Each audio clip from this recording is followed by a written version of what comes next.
Imagine climbing into the cockpit of your Messerschmitt Bf 109 at dawn. Below, the fields of Germany are shrouded in mist. Ahead, a black cloud fills the sky, not weather, but hundreds of four-engine bombers flying in perfect formation.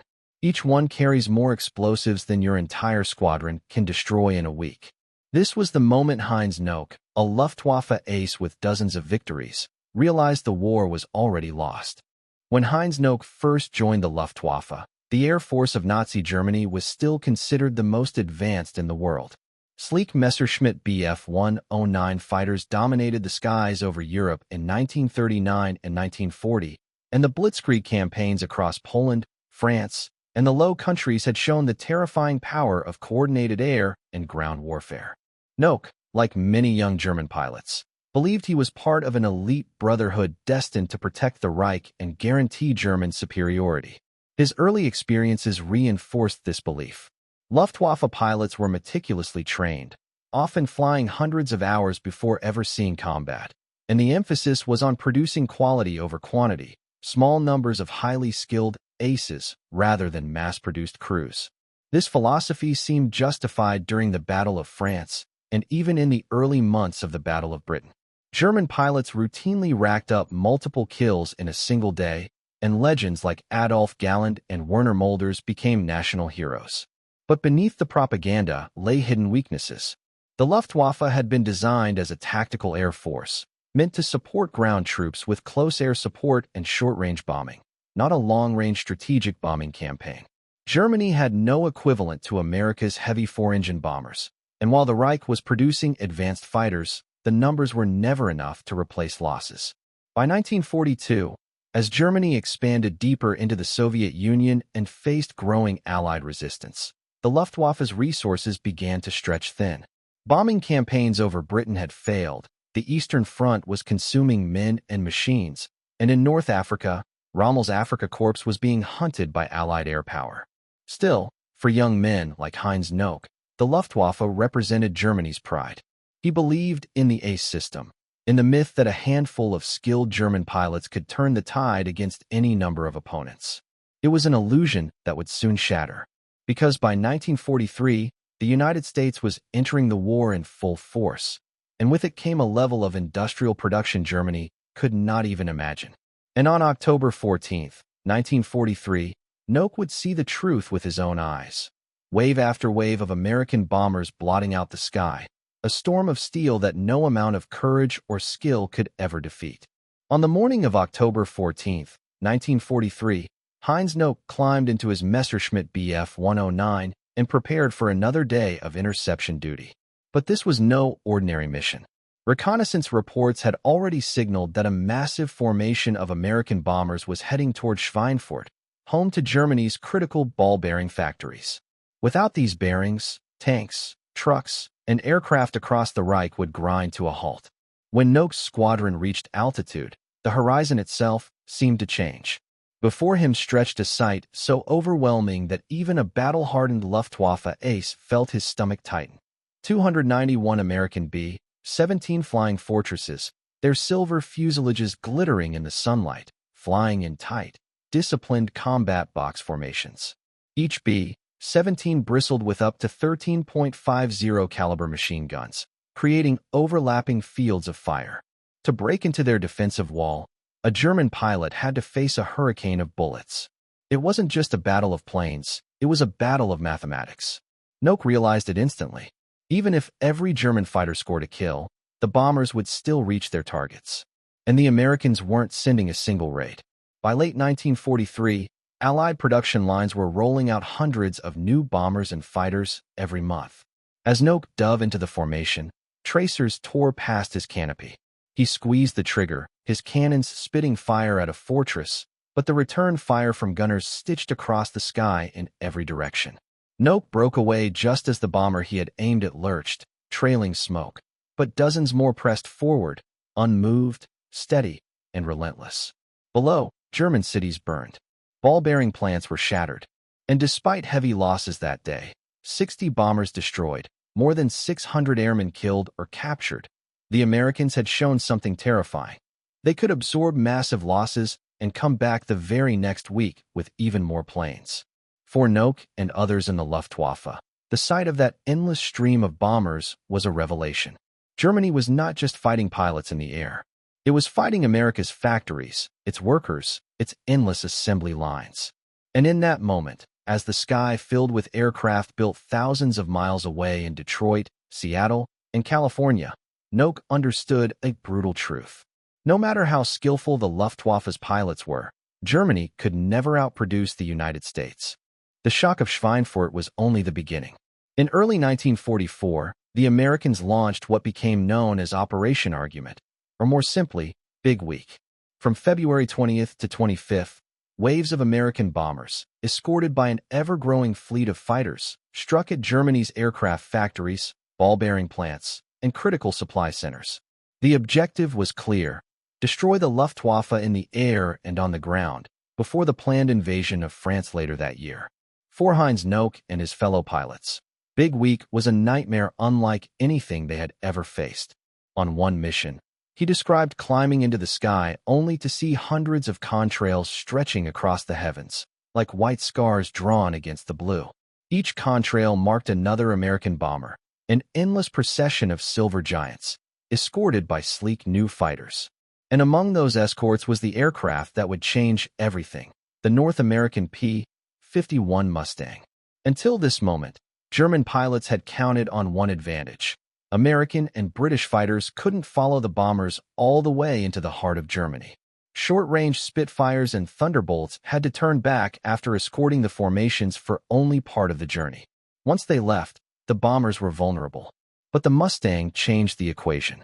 With its Rolls-Royce Merlin engine, drop tanks, and extraordinary range, the P-51 could fly all the way from English airfields to Berlin itself and still fight. Suddenly, the Luftwaffe wasn't just attacking bombers. Every time Nock dove on a fortress, swarms of Mustangs and Thunderbolts appeared, diving from above, faster, and often in greater numbers than the Germans themselves. During Big Week alone, the Luftwaffe lost nearly 600 fighters and hundreds of veteran pilots. The Americans lost bombers too, more than 240 flying fortresses and liberators, but unlike Germany, they could replace both machines and men. U.S. training schools were turning out thousands of new pilots every month, while German replacements received barely a fraction of the training time once given to the aces of 1939. Nock wrote in his diary that February, "We are being ground down. Every mission costs us more irreplaceable comrades, while the enemy only grows stronger. The sky itself seems endless with their machines. It is no longer a duel, it is a slaughter." The Luftwaffe was bleeding to death, and Nock, like many German pilots, began to grasp that the war was no longer about tactical brilliance or individual skill. It was about industry, numbers, and time. And on all three counts, America had already won. By the spring of 1944, the Luftwaffe's situation had gone from dire to catastrophic. The Americans had not only gained control of the skies through numbers and technology, they had begun to choke Germany's war machine at its most vulnerable point: fuel. Germany's entire air force, tank divisions, and mechanized army depended on a fragile lifeline of synthetic fuel plants. With limited access to natural oil, the Third Reich relied on coal-to-liquid conversion facilities at places like Luna, Politz, and Blechhammer. These plants produced just enough gasoline to keep the Luftwaffe in the air and the panzer divisions rolling. But the Allies knew this, and beginning in May 1944, American bombers turned their attention to those targets. The results were devastating. On May 12th, over 900 bombers struck the Luna works. Just weeks later, the plant at Politz was reduced to rubble. One by one, the synthetic fuel facilities went up in flames. By August, Germany's aviation fuel production had collapsed by more than 90%. For Heinz Nock and his comrades, this meant something unthinkable. They had aircraft, but no fuel to fly them. Luftwaffe units were forced to ration flight hours so severely that new recruits received barely 10 hours of training before being sent into combat. By contrast, American pilots typically logged 200-plus hours before even facing the enemy. Nock described standing on airfields where rows of Messerschmitts and Focke-Wulfs sat idle, their sleek fuselages shimmering in the sun, but with empty tanks, they were nothing more than statues. Meanwhile, American bombers flew overhead in ever greater numbers, their contrails carving across the skies unopposed. In one striking incident, Noak recalled watching a formation of flying fortresses rumble over Germany while his entire unit remained grounded. His words captured the despair. We could only look up in frustration, like men watching their homes burn while holding buckets with no water. Our wings were clipped not by their guns, but by the absence of fuel. By late 1944, the Luftwaffe was no longer an effective fighting force. Squadrons that had once fielded dozens of aircraft could now manage only a handful per sortie. Even the introduction of advanced jets like the Me-262 could not reverse the tide, because there was simply not enough fuel to keep them flying. Germany's skies, once dominated by the black crosses of the Luftwaffe, now belonged to the Allies. And for Noak, the war was taking on a grim inevitability. The Luftwaffe hadn't just lost its air superiority, it had lost the ability to fight at all.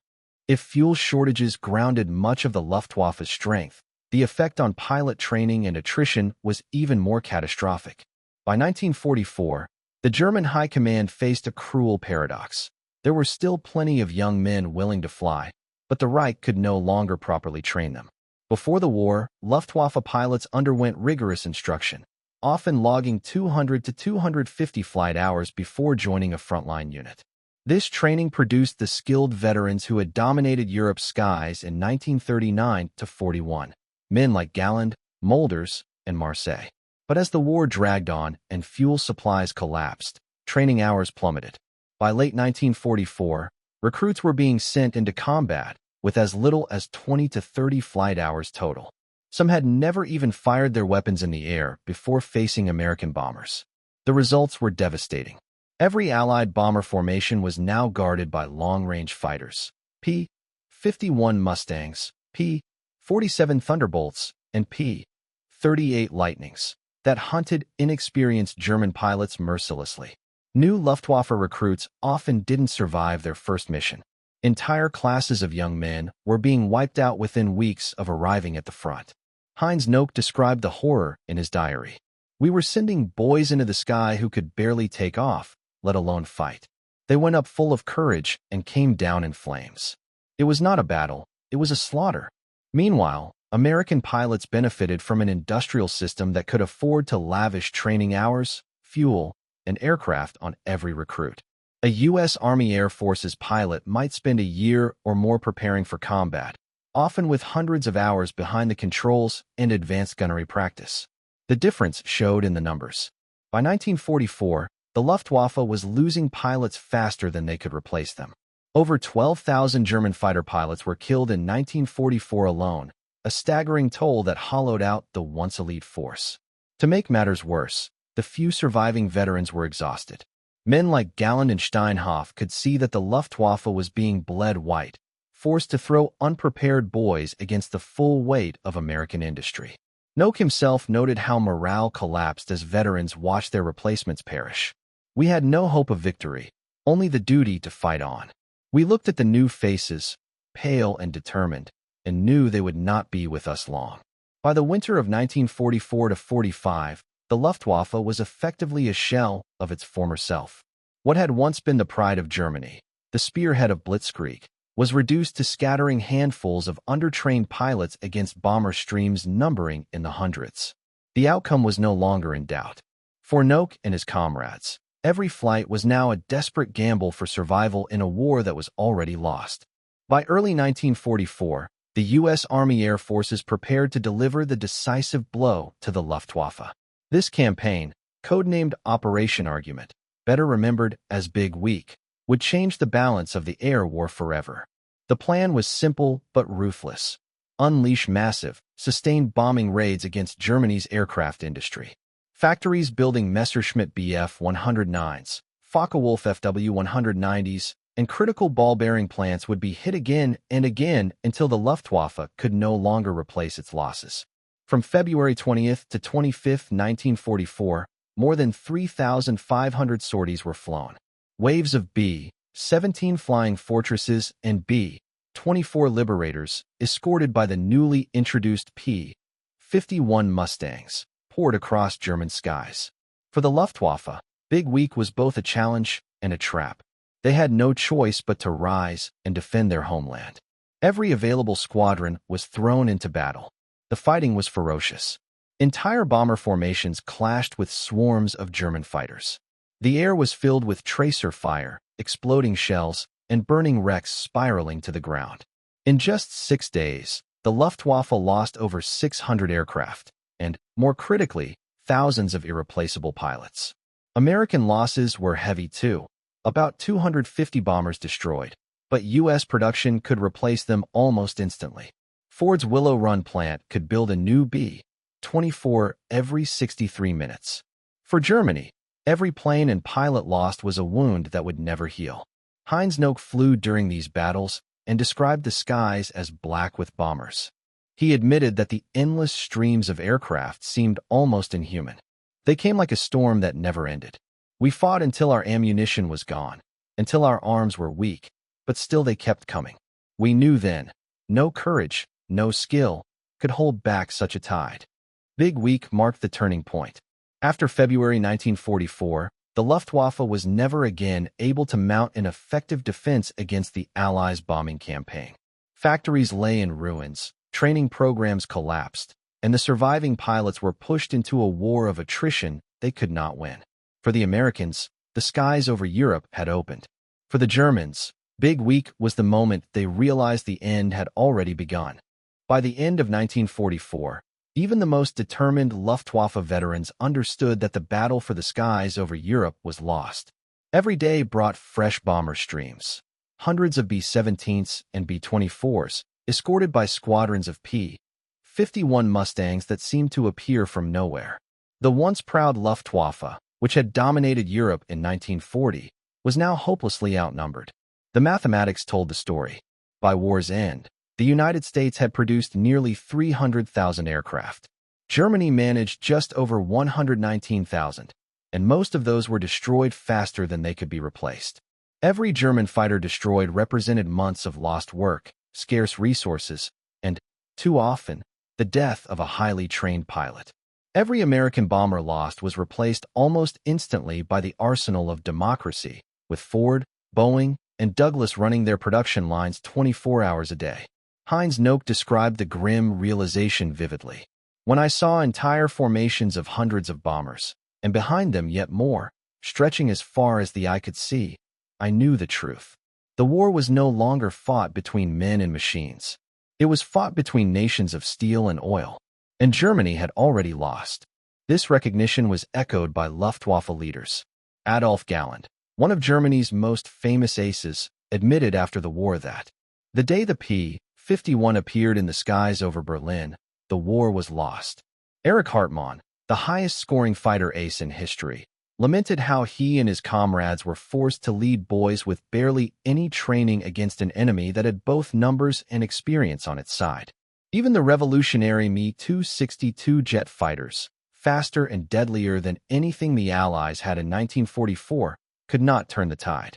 There simply weren't enough of them, nor enough fuel to keep them in the air. By the time American troops crossed the Rhine in 1945, the Luftwaffe was reduced to a shadow. Entire squadrons existed only on paper. Nock himself survived the war, but he carried with him the memory of those endless skies filled with bombers, a sight that broke the spirit of even Germany's bravest pilots. In the end, the Luftwaffe's fate was sealed not by lack of courage or skill, but by a brutal truth. Industrial democracy had outproduced the Reich into extinction.